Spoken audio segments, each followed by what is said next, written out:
Hello అండి. నేను మీ నాగలక్ష్మి. ఈ వీడియో అయితే సండే వీడియో అండి. సండే అయితే నేను చాలా ఐటమ్స్ చేశాను. ఆ రోజు నాకు అన్ని వీడియోస్ ఫుల్ వీడియోస్ తీయటం కూడా నాకు అవ్వలేదనమాట. అందుకని కొన్ని వరకే నేను తీశాను. అంటే బూందీ చేశాను, చెక్కలు, కారపూస, బెల్లం సున్నుండ, బెల్లం గవ్వలు, ఇట్లా చాలా ఐటమ్స్ చేశాను. ఇంకా నిమ్మకాయ పచ్చడి ఇట్లా చాలా చేశాననమాట. కానీ నాకు అన్ని వీడియోస్ తీయటానికి అవ్వలేదనమాట. సండే అయిపోవటం ప్లస్ ఇంకోటి ఏంటంటే ఆ రోజు నేను ఒక్కదాన్నే అయిపోయాను. సో ఇంకా అందుకని నాకు వీడియోస్ తీయటం అవ్వలేదు. యాక్చువల్గా ఇదైతే శనివారం ఇవ్వాల్సిన ఆర్డర్ అండి. ఇవన్నీ ఇద్దరికి అనమాట. ఇద్దరికి ఒకళ్ళు గుడివాడ వాళ్ళు, ఇంకొకళ్ళేమో హైదరాబాద్ వాళ్ళకి. అయితే నాకు సండే మా పిల్లలు అమరు సహస్ర వాళ్ళ స్కూల్లో పేరెంట్స్ మీటింగ్ ఉండిందనమాట. నేను ఆ రోజంతా ప్లస్ నాకు ఆ ప్యాక్ చేసే మిషన్ ఒకటి పాడైపోయింది.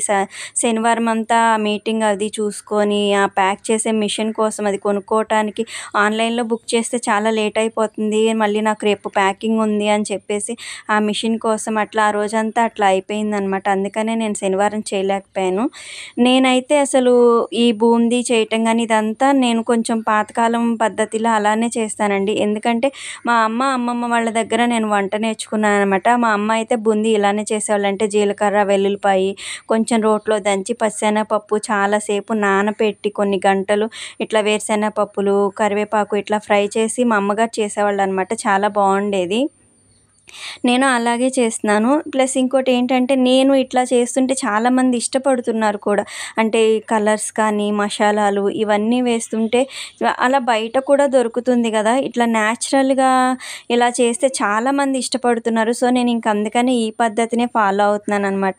నిన్న ఈ స్నాక్స్ తీసుకున్న ఆవిడ హైదరాబాద్ వాళ్ళ పాపది ఒక చిన్న వీడియో చేసి నాకు పెట్టారు. చూడండి మా అమ్మాయి ఎంత ఇష్టంగా మీ స్నాక్స్ తింటుందని. ఆ వీడియో కూడా నేను యూట్యూబ్లో అప్లోడ్ చేశాను. వాళ్ళని అడిగాను అనమాట, చేసుకోమంటారా మేడం అంటే, చేసుకోమ్మా, అయ్యో చెయ్యండి ఏం కాదులే అని చెప్పారు. నాకు చాలా హ్యాపీగా అనిపించింది వాళ్ళు అంతలా రిసీవ్ చేసుకుంటే. చాలామంది నా ఛానల్ సబ్స్క్రైబ్ చేయకుండానే నా వీడియోస్ చూస్తున్నారండి. ప్లీజ్ నా ఛానల్ని సబ్స్క్రైబ్ చేయండి. వీడియో నచ్చితే లైక్ చేయండి. ఇంక నేనైతే ఎలాంటి కలర్స్ కానీ ఇంకా అసలు వేరే ఏమి యూస్ చేయనండి. నేను వాడేదైతే ఫ్రీడమ్ ఆయిల్తోనే నేను స్నాక్స్ చేస్తాను. ప్లస్ రిపీటెడ్ ఆయిల్ కూడా ఉండదండి. ఒకసారి యూస్ చేసిన ఆయిల్ ఇంకోసారి నేను యూస్ చేయను. ఎందుకంటే కొంచెంగా ఆయిల్ వేసుకొని నేను అట్లా వండుతాను అనమాట. ఎక్కువ ఆయిల్ అలా వేసి కళాయి నిండా వేసి అట్లా వండను. కొంచెమే వేసి ఎక్కువ టైం తీసుకున్నా సరే కొంచెం ఆయిల్లోనే నేను వండుతాను. సో నాకు ఇంకా రిపీటెడ్ ఆయిల్ ఉండదన్నమాట.